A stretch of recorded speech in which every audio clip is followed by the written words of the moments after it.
वाक्पटुत्वञ्च हनूमत्स्मरणाद् भवेत्। पृथ्वीमण्डलमध्यस्थाः पूर्णबोधमतानुगाः वैष्णवा विष्णुहृदयाः तन्नमस्ये गुरुन् मम। जन्माद्यस्य यतोऽन्वयादितरतश्चार्थेष्वभिज्ञस्वराट् तेने ब्रह्महृदाय आदिकवये मुह्यन्ति यं सूरयः।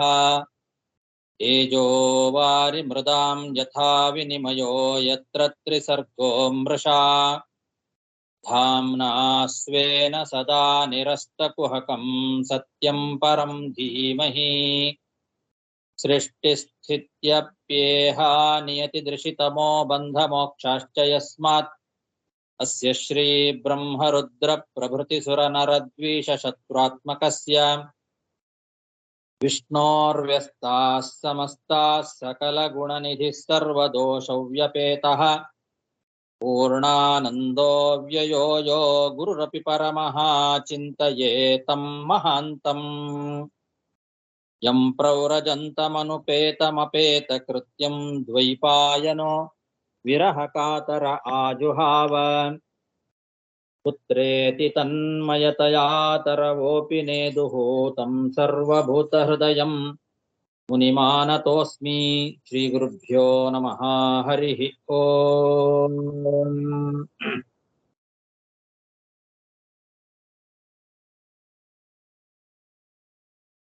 ಶ್ರೀಮದ್ಭಾಗವತದ ಚತುರ್ಥ ಸ್ಕಂದ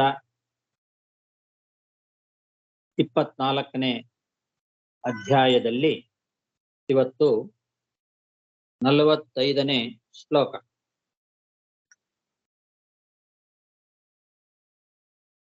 ರೂಪಂ ಪ್ರಿಯತಮಂ ಸ್ವಾನಾಂ ಸರ್ವೇಂದ್ರಿಯ ಗುಣಾಂಜನಂ ಸ್ನಿಗ್ಧ ಪ್ರಾವೃಡ್ಘನಶ್ಯಾಮಂ ಸರ್ವಸೌಂದರ್ಯ ಸಂಗ್ರಹಂ. ಮಹಾರುದ್ರದೇವರು ಭಗವಂತನ ಸ್ತೋತ್ರವನ್ನ ಮುಂದುವರಿಸ್ತಾ ಇದ್ದಾರೆ. ಹಿಂದಿನ ಶ್ಲೋಕದಲ್ಲಿ ರುದ್ರದೇವರು ಹೇಳಿದ್ರು, ಭಾಗವತಾರ್ಚಿತಂ ದಿಗ್ದರ್ಶನಂ ದೇಹಿ. ಭಾಗವತರು ಅಂದ್ರೆ ಭಗವದ್ಭಕ್ತರು ಯಾವ ರೂಪವನ್ನ ಆರಾಧನೆ ಮಾಡ್ತಾರೋ ಅಂತಹ ಆ ನಿನ್ನ ರೂಪದ ದರ್ಶನವನ್ನ ಕೊಡು ಅಂತ ಕೇಳಿದ್ರು. ಅದನ್ನ ಹಾಗೆ ಮಾತು ಮುಂದುವರಿಸ್ತಾ, ಆ ನಿನ್ನ ರೂಪ ನಿನ್ನ ಭಕ್ತರಿಗೆ ಅತ್ಯಂತ ಪ್ರಿಯತಮ. ರೂಪಂ ಪ್ರಿಯತಮಂ, ಅವರಿಗೆ ಅತ್ಯಂತ ಪ್ರಿಯತಮವಾದದ್ದು ಆ ರೂಪ. ಎಲ್ಲಾ ಇಂದ್ರಿಯಗಳಿಗೆ ಆ ರೂಪ ವಿಷಯ ರೂಪವಾಗಿ ತನ್ನನ್ನ ವ್ಯಕ್ತಗೊಳಿಸ್ತದೆ. ಸರ್ವೇಂದ್ರಿಯ ಗುಣಾಂಜನಂ ಅಂತ. ಎಲ್ಲ ಇಂದ್ರಿಯಗಳ ಗುಣ ಅಂಜನ. ಗುಣಾಂಜನ ಅಂದ್ರೆ ಆ ಗುಣಗಳನ್ನ, ಇಂದ್ರಿಯಗಳಲ್ಲಿರುವ ಆ ವಿಷಯ ಪದಾರ್ಥಗಳ ವ್ಯಂಜನ ಮಾಡ್ತದೆ, ಅಭಿವ್ಯಕ್ತಿಗೊಳಿಸ್ತದೆ. ಅಂದ್ರೆ ಎಲ್ಲಾ ಇಂದ್ರಿಯಗಳಿಗೂ ಕೂಡ ಅದು ಆನಂದವನ್ನ ಉಂಟು ಮಾಡ್ತದೆ ಅಂತ ಅರ್ಥ. ಸರ್ವೇಂದ್ರಿಯ ಗುಣಾಂಜನಂ. ಈಗ ಲೋಕದಲ್ಲಿರುವ ಪದಾರ್ಥಗಳು, ಒಂದೊಂದು ಪದಾರ್ಥಗಳು ಒಂದೊಂದು ಇಂದ್ರಿಯಗಳಿಗೆ ಆನಂದವನ್ನ ಉಂಟು ಮಾಡ್ತಾವೆ. ಆದರೆ ಈ ಭಗವಂತನ ರೂಪ ಎಲ್ಲಾ ಇಂದ್ರಿಯಗಳಿಗೂ ಗುಣಾಂಜನ. ಹಾಗರ್ಥ. ಸರ್ವೇಂದ್ರಿಯ ಗುಣಾಂಜನ. ಒಂದೊಂದು ಇಂದ್ರಿಯಗಳಿಗೆ ಒಂದೊಂದು ವಿಷಯ ಪದಾರ್ಥಗಳು ಬೇರೆ ಬೇರೆನೆ ಇದ್ದಾವೆ. ಕಣ್ಣು ಯಾವ ವಿಷಯ ಪದಾರ್ಥವನ್ನ ಗ್ರಹಣ ಮಾಡ್ತದೋ ಅದನ್ನ ಕಿವಿ ಗ್ರಹಣ ಮಾಡ್ಲಿಕ್ಕೆ ಸಾಧ್ಯ ಇಲ್ಲ. ಕಿವಿಯಿಂದ ನಾವು ಗ್ರಹಿಸುವ ವಿಷಯ ಕಣ್ಣಿನಿಂದ ಗ್ರಹಣ ಮಾಡ್ಲಿಕ್ಕೆ ಸಾಧ್ಯ ಇಲ್ಲ. ಹೀಗೆ ಒಂದೊಂದು ಇಂದ್ರಿಯಗಳಿಗೆ ಒಂದೊಂದು ವಿಷಯ ಪದಾರ್ಥಗಳು ಬೇರೆ ಬೇರೆ ಇದ್ದಾವೆ. ಆ ವಿಷಯ ಪದಾರ್ಥಗಳ ಅನುಭೋಗದಿಂದ ಆಗುವ ಆನಂದ ಬೇರೆ ಬೇರೆ ರೀತಿಯಲ್ಲೇ ಇರ್ತದೆ. ಆದರೆ ಈ ಭಗವಂತನ ರೂಪ ಅದು ಸರ್ವೇಂದ್ರಿಯ ಗುಣಾಂಜನ, ಎಲ್ಲಾ ಇಂದ್ರಿಯಗಳ ವಿಷಯ ರೂಪವಾಗಿ ತನ್ನನ್ನ ಅಭಿವ್ಯಕ್ತಗೊಳಿಸ್ತಕ್ಕಂಥದ್ದು ಆ ನಿನ್ನ ರೂಪ. ಅದು ಎಲ್ಲಾ ಸೌಂದರ್ಯಗಳಿಗೂ ಆಗರ. ಜಗತ್ತಿನಲ್ಲಿ ಸೌಂದರ್ಯ ಅಂತ ನಾವು ಏನೇನು ನೋಡ್ತಾ ಇದ್ದೇವೆ, ಆ ಎಲ್ಲ ಸೌಂದರ್ಯ ಒಂದರಲ್ಲೇ ನೋಡಬೇಕು ಅಂತಂದ್ರೆ ಅದು ಆ ನಿನ್ನ ರೂಪದಲ್ಲಿ ನೋಡಬಹುದು. ಸರ್ವ ಸೌಂದರ್ಯ ಸಂಗ್ರಹಂ ಅಂತಾರೆ. ಎಲ್ಲಾ ಸೌಂದರ್ಯದ ಸಂಗ್ರಹ ಅದು. ಜಗತ್ತಿನ ಎಲ್ಲ ಸೌಂದರ್ಯಗಳು ಒಂದು ಕಡೆ ಸಂಗ್ರಹ ಮಾಡಿ ನೋಡ್ಲಿಕ್ಕೆ ನಮ್ಮ ಕೈಯಿಂದ ಸಾಧ್ಯ ಇಲ್ಲ. ಕೆಲವು ಸೌಂದರ್ಯವನ್ನ ಅಲ್ಲೇ ಹೋಗಿ ನೋಡ್ಬೇಕು, ನಾವು ಇದ್ದಲ್ಲಿಗೆ ತರಿಸ್ಕೊಳ್ಳಿಕ್ಕೆ ಸಾಧ್ಯ ಇಲ್ಲ. ಅಥವಾ ಅಲ್ಲಿ ಹೋದಾಗಲೂ ಕೂಡ ಮತ್ತೊಂದು ಸೌಂದರ್ಯ ಅಲ್ಲಿ ಸಿಗೋದಿಲ್ಲ.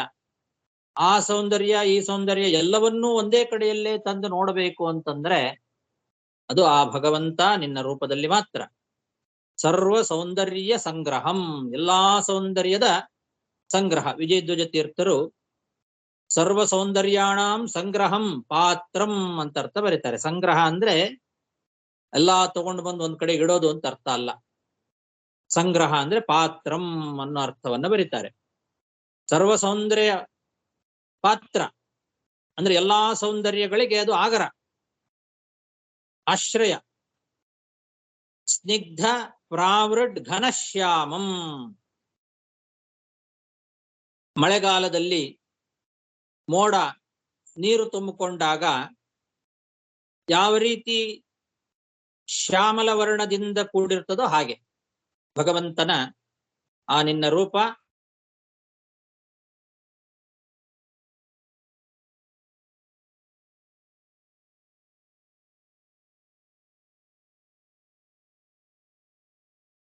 ಸ್ನಿಗ್ಧವಾದದ್ದು ಅಂದ್ರೆ ನೀರು ತುಂಬಿರ್ತಕ್ಕಂತಹ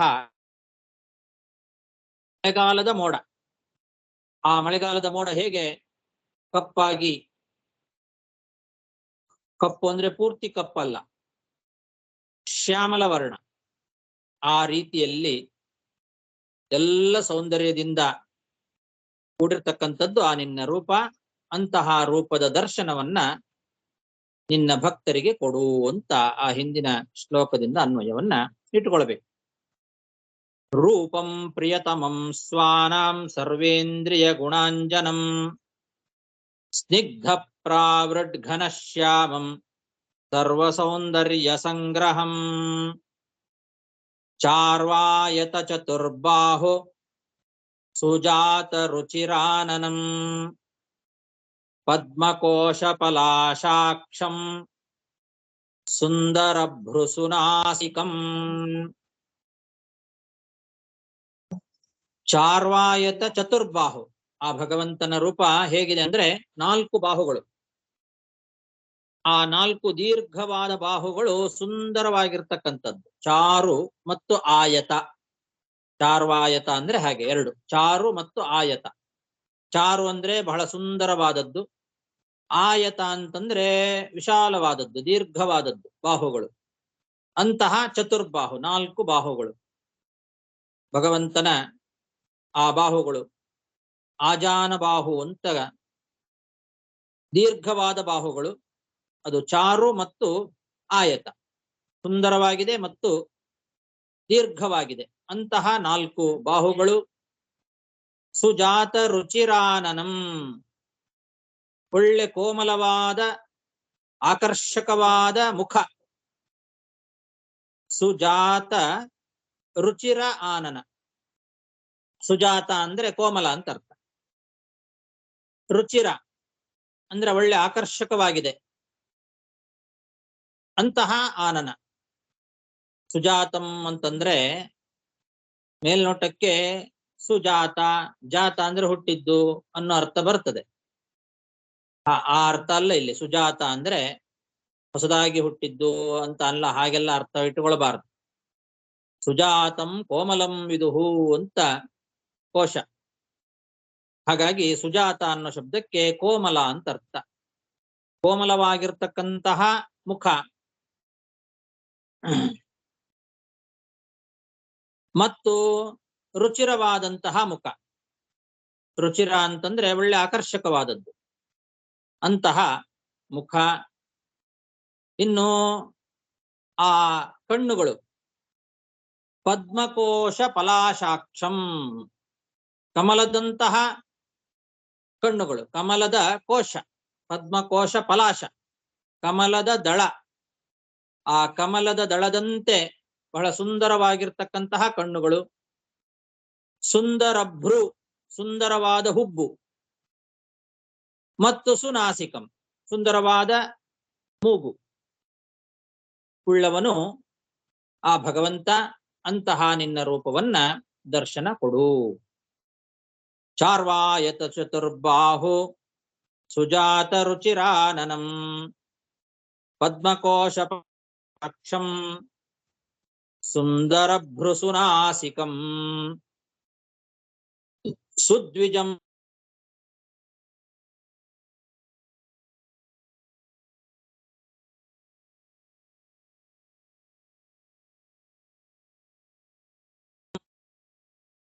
ಬ್ರೇಕ್ ಆಗ್ತದೆ ಒಂದು ಕೇಳಲ್ಲ. ಒಬ್ರು ಯಾರೋ ಕಾಲ್ ಮಾಡಿದ್ರು, ಅವ್ರದ್ದು ಯಾಕೋ ಜಾಯಿನ್ ಆಗ್ತಾ ಇಲ್ಲ ಅಂತ ಮೊನ್ನೆಯಿಂದ ಹೇಳ್ತಾ ಇದ್ದಾರೆ. ನೋಡೋಣ, ಜಾಯಿನ್ ಮಾಡ್ತಾರೆ.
ಹೌದು, ಮುಂಜಾನೆ ಅಷ್ಟೇ ಮಾಡಿ.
ಕೇಳಿಸ್ತಾ ಇದೆಯಾ?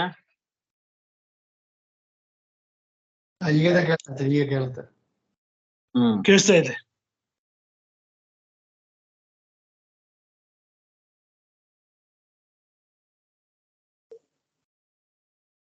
ಸುದ್ವಿಜಂ ಸುಕಪೋಲಾಸ್ಯಂ ಸಮಕರ್ಣ ವಿಭೂಷಿತಂ ಪ್ರೀತಿ ಪ್ರಹಸಿತಾಪಾಂಗಂ ಅಳಕೈರುಪಶೋಭಿತಂ.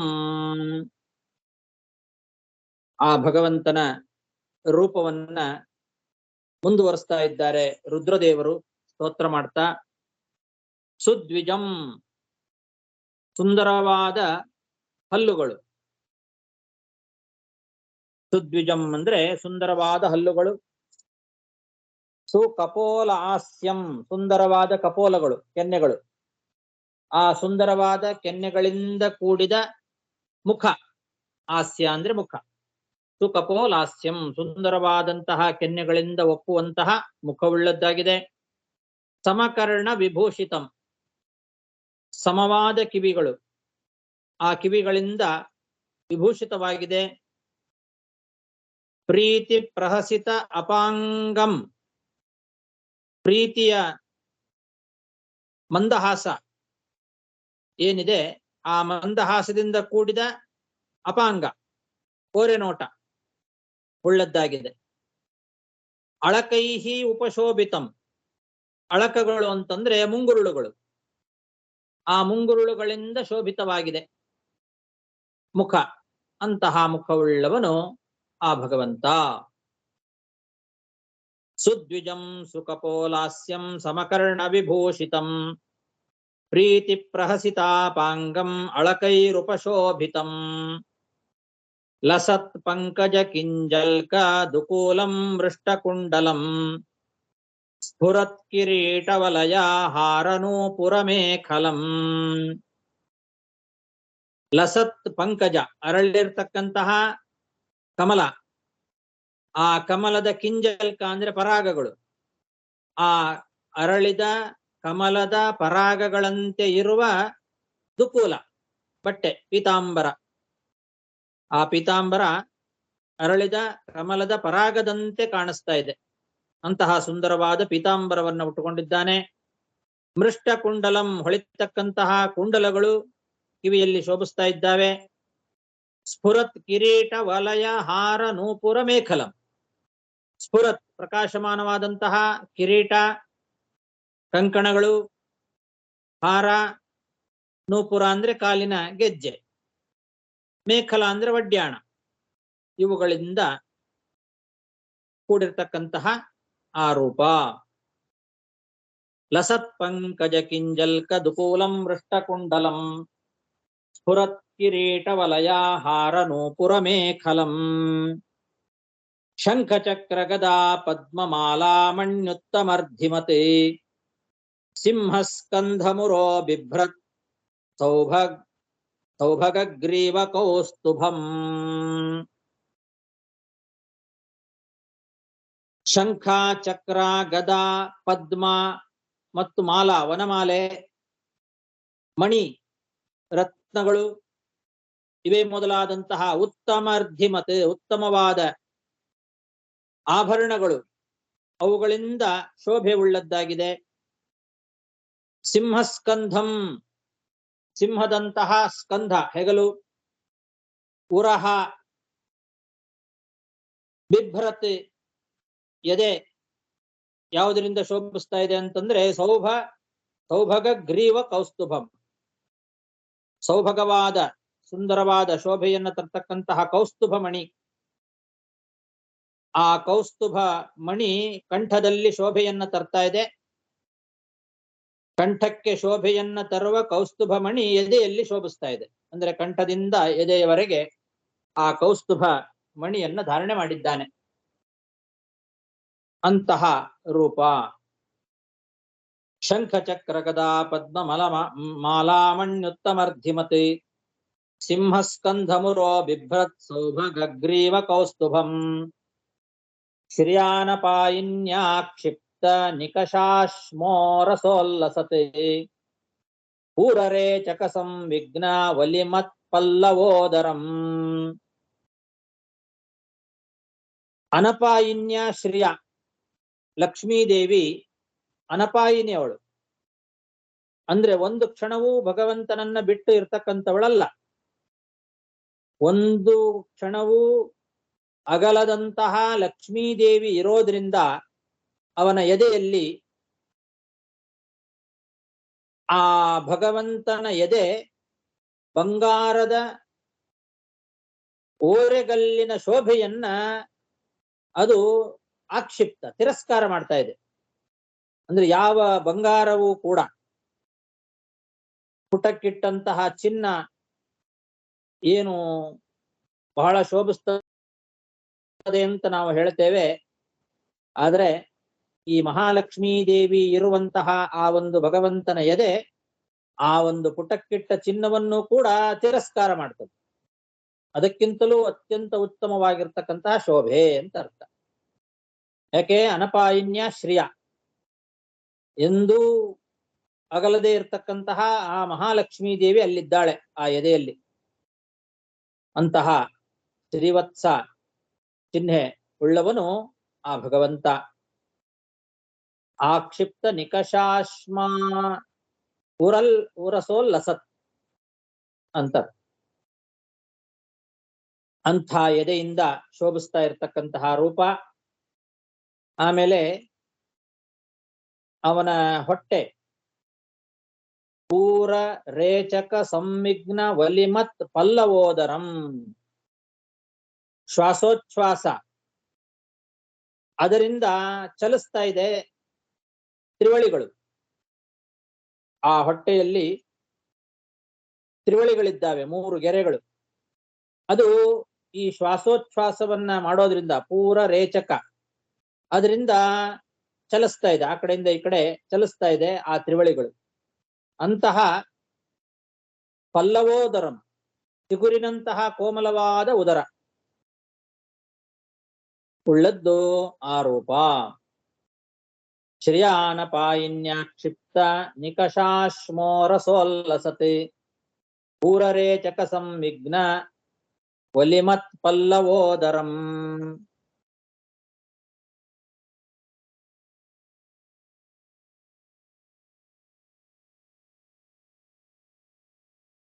ಪ್ರತಿಸಂಕ್ರಾಮಯದ್ವಿಶ್ವಂ ನಾಭ್ಯಾವರ್ತಗಭೀರಯಾ ಶ್ಯಾಮಶ್ರೋಣ್ಯಧಿರೋಚಿಷ್ಣು ದುಕೂಲಸ್ವರ್ಣಮೇಖಲಂ.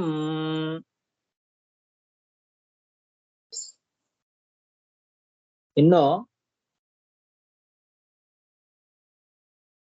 ಅವನ ನಾಭಿ ಆಳವಾಗಿರ್ತಕ್ಕಂತಹ ನಾಭಿ, ಆವರ್ತ ಗಭೀರಯ ಒಳ್ಳೆದು, ಸುಳಿಯಿಂದ ಕೂಡಿರ್ತಕ್ಕಂತಹ ಆಳವಾದ ನಾಭಿ ಹೊಕ್ಕಳು. ಅದು ಈ ಇಡೀ ಬ್ರಹ್ಮಾಂಡವನ್ನೇ, ಇಡೀ ಪ್ರಪಂಚವನ್ನೇ ಹೊತ್ತು ನಿಂತಹ ಒಂದು ಕಮಲ ಅದರಲ್ಲಿದೆ. ಆ ಉದರದಿಂದ ಹೊರಗೆ ಬಂದಿರತಕ್ಕಂಥದ್ದು ಈ ಇಡೀ ಪ್ರಪಂಚ. ಅದನ್ನ ಮತ್ತೆ ತಿರುಗಿ ನುಂಗುಲಿಕ್ಕೆ ಸಿದ್ಧವಾಗಿದೆ ಅಂತ ಅನಿಸ್ತಾ ಇದೆ. ಅಷ್ಟು ಆಳವಾಗಿ ಇರ್ತಕ್ಕಂತಹ ನಾಭಿ. ಆ ಹೊಕ್ಕಳು ಆಳವಾಗಿದೆ ಅಲ್ಲ, ಅದು ಆಳವಾಗಿರೋದು ನೋಡಿದ್ರೆ ಈ ಇಡೀ ಪ್ರಪಂಚವನ್ನೇ ನುಂಗಿ ಬಿಡ್ತದೋ ಏನೋ ಅಂತ. ಅದು ಆ ಇಡೀ ಪ್ರಪಂಚ ಬಂದಿರೋದೇ ಅಲ್ಲಿಂದ. ಆ ಹೊಕ್ಕಳಿನಿಂದಲೇ ಇಡೀ ಪ್ರಪಂಚ ಹೊರಗೆ ಬಂದದ್ದು. ಹೊರಗೆ ಬಂದಿರತಕ್ಕಂತಹ ಆ ಪ್ರಪಂಚವನ್ನ ತಿರುಗಿ ಮತ್ತೆ ನುಂಗ್ಲಿಕ್ಕೆ ಸಿದ್ಧವಾಗಿ ಇರುವಂತೆ ಇದೆ ಆಳವಾಗಿರ್ತಕ್ಕಂತಹ ಆ ಒಂದು ನಾಭಿ ಅಂತ ಇದ್ದಾರೆ. ಪ್ರತಿ ಸಂಕ್ರಾಮ ಯತ್ ವಿಶ್ವಂ ನಾಭ್ಯ ಆವರ್ತ ಗಭೀರಯ. ಪ್ರತಿ ಸಂಕ್ರಾಮಯತ್ ಅಂತ ಮತ್ತೆ ತಿರುಗಿ ನುಂಗ್ಲಿಕ್ಕೆ ಸಿದ್ಧವಾಗಿದಂತೆ. ಗ್ರಾಸ ಒಂದು ತುತ್ತು, ಈ ಇಡೀ ಬ್ರಹ್ಮಾಂಡ ಅದು ಒಂದು ತುತ್ತಿದ್ದಂತೆ. ಒಂದೇ ತುತ್ತಿಗೆ ಅದನ್ನ ನುಂಗಿ ಬಿಡ್ತಾನೆ ಭಗವಂತ. ಈ ಆಳವಾದ ಹೊಕ್ಕಳನ್ನ ನೋಡಿದ್ರೆ ಅದರೊಳಗೆ ಅದು ಒಂದೇ ಒಂದು ಗ್ರಾಸ, ಅದನ್ನ ಅದು ತಿರುಗಿ ನುಂಗಿ ಬಿಡ್ತದೋ ಏನೋ, ಅದಕ್ಕೋಸ್ಕರ ಸಿದ್ಧವಾಗಿ ಆಳವಾಗಿದೆಯೋ ಏನೋ ಎಂಬಂತೆ ಕಾಣಿಸ್ತಾ ಇದೆ. ಅಷ್ಟು ಆಳವಾಗಿರ್ತಕ್ಕಂತಹ ನಾಭಿ. ಆಮೇಲೆ ಶ್ಯಾಮ ಶ್ರೋಣಿ ಅಧಿರೋಚಿಷ್ಣು ದುಕೂಲ ಸ್ವರ್ಣ ಮೇಖಲಂ, ಬಂಗಾರದ ಒಡ್ಯಾಣ ಮೇಖಲ. ಅದು ಎಲ್ಲಿದೆ ಅಂದ್ರೆ ಶ್ಯಾಮವರ್ಣದ ನಿತಂಬದಿಂದ ಪೀತಾಂಬರ ಇನ್ನೂ ಶೋಭಿಸ್ತಾ ಇದೆ. ಅದು ಪೀತಾಂಬರ, ಹಿಂದೆ ಪೀತಾಂಬರವನ್ನು ವರ್ಣನೆ ಮಾಡಿದ್ರು.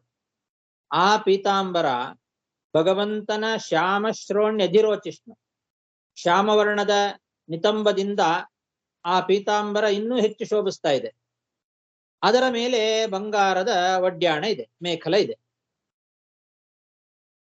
ಶ್ಯಾಮ ಶ್ರೋಣಿ ಅಧಿರೋಚಿಷ್ಣು ದುಕೂಲ ಸ್ವರ್ಣ ಮೇಖಲಂ ಅಂದ್ರೆ ಹಾಗರ್ಥ. ಯಾವ ಆ ಒಂದು ಪೀತಾಂಬರವನ್ನ ಹಿಂದೆ ಹೇಳಿದ್ರು ಅದು ಭಗವಂತನ ಆ ಶ್ಯಾಮವರ್ಣದ ನಿತಂಬದ ಮೇಲೆ ಇರೋದ್ರಿಂದ ಇನ್ನೂ ಹೆಚ್ಚು ಶೋಭಿಸ್ತಾ ಇದೆ. ಅದರ ಮೇಲೆ ಬಂಗಾರ ವರ್ಣದ ಒಡ್ಯಾಣ ಶೋಭಿಸ್ತಾ ಇದೆ. ಪ್ರತಿ ಸಂಕ್ರಾಮಯದ್ವಿಶ್ವಂ ನಾಭ್ಯಾವರ್ತ ಗಭೀರಯ ಶ್ಯಾಮಶ್ರೋಣ್ಯಧಿರೋಚಿಷ್ಣು ದುಕೂಲ ಸ್ವರ್ಣ ಮೇಖಲಂ ಸಮಚಾರ್ವಂಘ್ರಿಜಂಘೋರು ನಿಮ್ನ ಜಾನು ಸುದರ್ಶನಂ. ಪಾದಗಳು, ಭಗವಂತನ ಪಾದಗಳು ಸಮ ಮತ್ತು ಚಾರು, ಒಂದು ಪಾದ ಮತ್ತೊಂದು ಪಾದಕ್ಕೆ ಸಮಾನವಾಗಿದೆ, ಸುಂದರವಾಗಿದೆ. ಪರಸ್ಪರವಾಗಿ ಸಮಾನವಾದ ಪಾದಗಳು, ಸುಂದರವಾದ ಪಾದಗಳು. ಹಾಗೆ ಎಲ್ಲವೂ ಜಂಘ ಮತ್ತು ತೊಡೆ ಎಲ್ಲವೂ ಕೂಡ ಪರಸ್ಪರ ಸಮಾನವಾಗಿದೆ, ಸುಂದರವಾಗಿದೆ. ಎರಡಕ್ಕೂ ಅದನ್ನೆಲ್ಲದಕ್ಕೂ ಇಟ್ಕೊಳ್ಬೇಕು. ಸಮ ಚಾರು ಅನ್ನೋದನ್ನ ಪಾದಕ್ಕೂ ಇಟ್ಟುಕೊಳ್ಬೇಕು, ಜಂಘಾಗೂ ಇಟ್ಟುಕೊಳ್ಬೇಕು, ತೊಡೆಗಳಿಗೂ ಇಟ್ಟುಕೊಳ್ಬೇಕು. ಪಾದ, ಮೊಣಕಾಲು, ತೊಡೆ ಇದು ಪರಸ್ಪರ ಸಮಾನವಾಗಿದೆ ಎರಡು, ಮತ್ತು ಸುಂದರವಾಗಿದೆ. ಆಮೇಲೆ ನಿಮ್ನ ಜಾನು ಸುದರ್ಶನ, ಮೊಣಕಾಲುಗಳು ಎತ್ತರ ಇಲ್ಲ, ಬಹಳ ಎತ್ತರದಲ್ಲಿ ಇಲ್ಲದೆ ಇರತಕ್ಕಂತಹ ಮೊಣಕಾಲುಗಳು, ಮತ್ತೆ ಸುಂದರವಾದ ಕಣ್ಣುಗಳು, ಇವುಗಳಿಂದ ಕೂಡಿರ್ತಕ್ಕಂತಹ ರೂಪ. ಸಮಚಾರ್ವಂಘ್ರಿಜಂಘೋರು ನಿಮ್ನ ಜಾನು ಸುದರ್ಶನಂ ಪದಾಶರತ್ ಪದ್ಮಪಲಾಶರೋಚಿಷಾ ನಖದ್ಯುಭಿರ್ನೋತುರಘಂ ವಿಧುನ್ವತಾ ಪ್ರದರ್ಶಯಸ್ವೀಯಮಪಾಸ್ತಸಾಧ್ವಸಂ ಪದಂ ಪುರೋ ಮಾರ್ಗ ಗುರುಸ್ತಮೋಜುಷಾಂ. ಆ ಪಾದಗಳಲ್ಲಿ ಉಗುರುಗಳೇನಿದ್ದಾವೆ, ಆ ಉಗುರುಗಳ ಕಾಂತಿಯಿಂದ ಎಲ್ಲ ಭಕ್ತರ ಪಾಪಗಳನ್ನು ಕೂಡ ಪರಿಹಾರ ಮಾಡ್ತಾ ಇದ್ದಾವೆ. ಆ ಭಗವಂತನ ಪಾದವನ್ನ ಯಾರು ಸ್ತೋತ್ರ ಮಾಡ್ತಾರೋ ಆ ಸ್ತೋತ್ರ ಮಾಡುವವರ ಪಾಪಗಳನ್ನೆಲ್ಲ ಪರಿಹಾರ ಮಾಡತಕ್ಕಂಥದ್ದು ಆ ಪಾದಗಳು. ಶರತ್ ಪದ್ಮಪಲಾಶ ರೋಚಿಷ್, ಶರತ್ಕಾಲದ ಕಮಲದಂತೆ ಶೋಭಿಸ್ತಾ ಇದ್ದಾವೆ. ಶರದ್ ಋತುವಿನಲ್ಲಿ ಶೋಭಿಸುವಂತಹ ಕಮಲ ಹೇಗೋ ಹಾಗೆ ಆ ಭಗವಂತನ ಪಾದಗಳು ಶೋಭಿಸ್ತಾ ಇದ್ದಾವೆ. ಆ ಪಾದಗಳು ಯಾವ ಭಕ್ತರು ಅದನ್ನ ಸ್ತೋತ್ರ ಮಾಡ್ತಾರೋ ಅಂಥವರ ಪಾಪಗಳನ್ನ ಪರಿಹಾರ ಮಾಡ್ತಾ ಇದ್ದಾವೆ. ಅಘಂ ವಿಧುನ್ವತ, ಪಾಪಗಳನ್ನೆಲ್ಲ ನಾಶ ಮಾಡ್ತಕ್ಕಂತಹ ಪಾದಗಳು. ಅದು ಉಗುರುಗಳ ಕಾಂತಿ, ನಖದ್ಯುತಿಬಿಹಿ, ನಖ ದ್ಯುಬಿಹಿ, ಆ ಉಗುರುಗಳ ಕಾಂತಿಯಿಂದ ಸ್ತೋತ್ರ ಮಾಡ್ತಕ್ಕಂತಹ ಭಕ್ತರ ಪಾಪಗಳನ್ನ ಪರಿಹಾರ ಮಾಡ್ತಕ್ಕಂತಹ ಶರತ್ಕಾಲದ ಕಮಲದಂತೆ ಶೋಭಿಸ್ತಾ ಇರ್ತಕ್ಕಂತಹ ಪಾದದಿಂದ ಕೂಡಿದೆ ಆ ರೂಪ.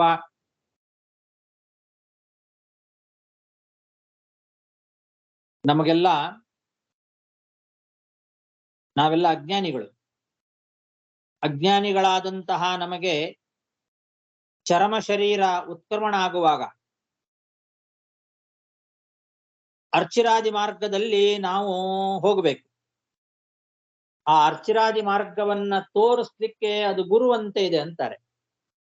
ಪುರೋ ಮಾರ್ಗ ಗುರುಹು, ಯಾರಿಗೆ? ತಮೋಜುಷಾಂ, ಅಜ್ಞಾನಿಗಳಾದ ನಮಗೆ ಚರಮ ಶರೀರ ಉತ್ಕ್ರಮಣ ಆದ ನಂತರದಲ್ಲಿ ಅರ್ಚಿರಾದಿ ಮಾರ್ಗವನ್ನ ತೋರಿಸ್ಲಿಕ್ಕೆ ಗುರುವಂತೆ ಇದ್ದಾವೆ ಆ ಭಗವಂತನ ಪಾದಗಳು.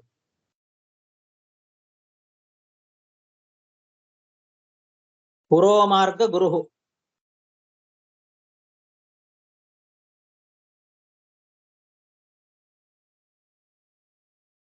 ಪುರೋ ಮಾರ್ಗ ಅಂತಂದ್ರೆ ಅರ್ಚಿರಾದಿ ಮಾರ್ಗ. ಅರ್ಚಿರಾದಿ ಮಾರ್ಗದಲ್ಲಿ ಹೋದರೆ ನೇರವಾಗಿ ಮೋಕ್ಷ. ಆ ಅರ್ಚಿರಾದಿ ಮಾರ್ಗದಲ್ಲಿ ಹೋಗೋರು ಚರಮ ಶರೀರ ಉತ್ಕ್ರಮಣ ಆದ ನಂತರದಲ್ಲೇ ಹೋಗ್ತಾರೆ. ಆ ಚರಮ ಶರೀರದಿಂದ ಹೊರಗೆ ಹೋಗುವಾಗ ಅರ್ಚಿರಾದಿ ಮಾರ್ಗದಲ್ಲಿ ಹೋಗಲಿಕ್ಕೆ ಮಾರ್ಗದರ್ಶಕವಾದ ಗುರು ಆ ಭಗವಂತನ ಪಾದಗಳು. ಹಾಗರ್ಥ. ಗುರುವಿನಂತೆ ಇರ್ತಕ್ಕಂತಹ ಪಾದಗಳು, ನಿರ್ಭಯವಾಗಿರ್ತಕ್ಕಂತಹ ಆ ನಿನ್ನ ಇಂಥ ರೂಪವನ್ನು ನಮಗೆ ತೋರಿಸು ಅಂತ ಮತ್ತೆ ಪ್ರಾರ್ಥನೆ ಮಾಡ್ತಾ ಇದ್ದಾರೆ. ಪ್ರದರ್ಶಯ.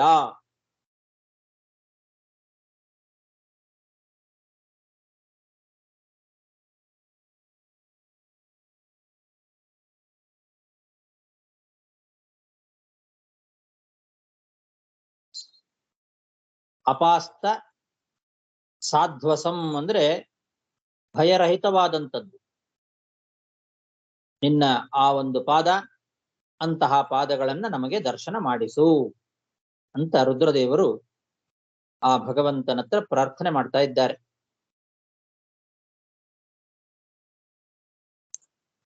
ಪದಾಶರತ್ ಪದ್ಮಫಲಾಶರೋಚಿಷ ನಖದ್ಯುಭಿರ್ನೋತುರಘಂ ವಿಧುನ್ವತಾ ಪ್ರದರ್ಶಯಸ್ವೀಯಮಪಾಸ್ತ ಸಾಧ್ವಸಂ ಪದಂ ಪುರೋ ಮಾರ್ಗ ಗುರುಸ್ತಮೋಜುಷಾಂ ಏತದ್ರೂಪಮಭಿಧ್ಯೇಯಂ ಆತ್ಮಶುದ್ಧಿಮಭೀಪ್ಸತಾಂ ಮದ್ ಯದ್ಭಕ್ತಿಯೋಗೋ ಅಭಯದಃ ಸ್ವಧರ್ಮಮನುತಿಷ್ಠತಾಂ.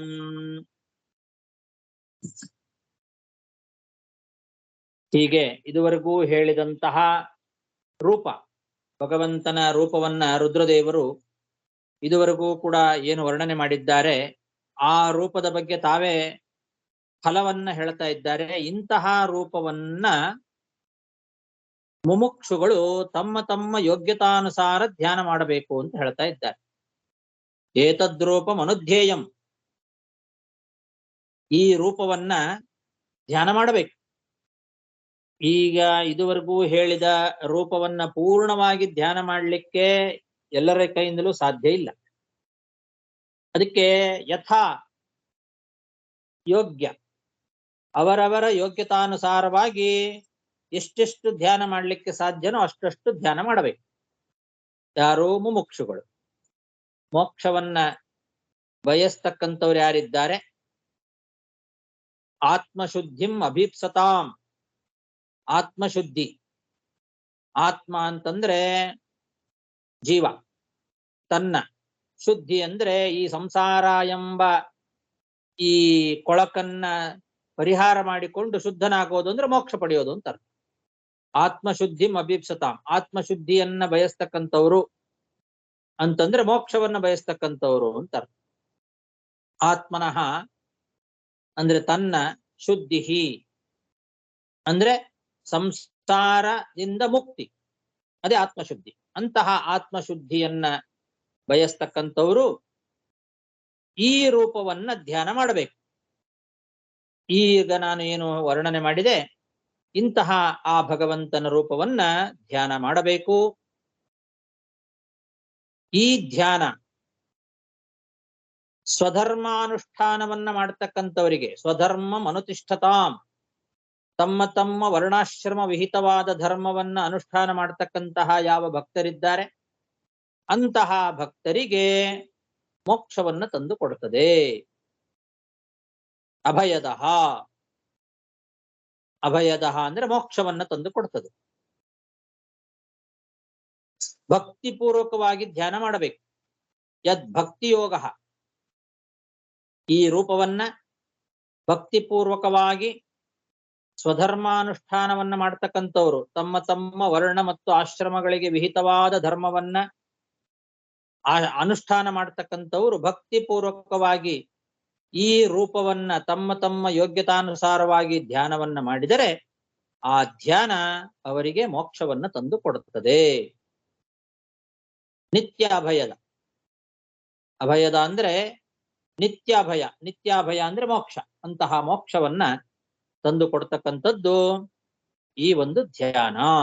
ಅಂತಹ ಧ್ಯಾನವನ್ನ ಭಗವದ್ಭಕ್ತರು ತಮ್ಮ ತಮ್ಮ ಯೋಗ್ಯತಾನುಸಾರವಾಗಿ ಈಗ ನಾನು ಹೇಳಿದ ರೀತಿಯಲ್ಲಿ ಆ ಭಗವಂತನ ರೂಪವನ್ನ ಧ್ಯಾನ ಮಾಡಬೇಕು.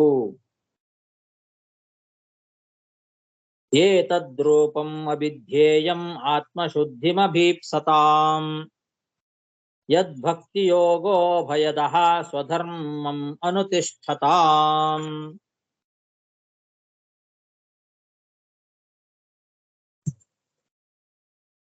ಸಾಕು. ಶ್ರೀಕೃಷ್ಣಾರ್ಪಣಮಸ್ತು. ಅಲ್ಲಿಗೆ 54 ಶ್ಲೋಕ ಆಯ್ತು. ನಮಸ್ಕಾರ ಆಚಾರ್ಯ. ಸರ್ ಒಂದು ಪ್ರಶ್ನೆ, 53, 54 ಆಚಾರ್ಯ? 53 ರೈಟ್? 54 ಅಂತ ಇದರಲ್ಲಿದೆ.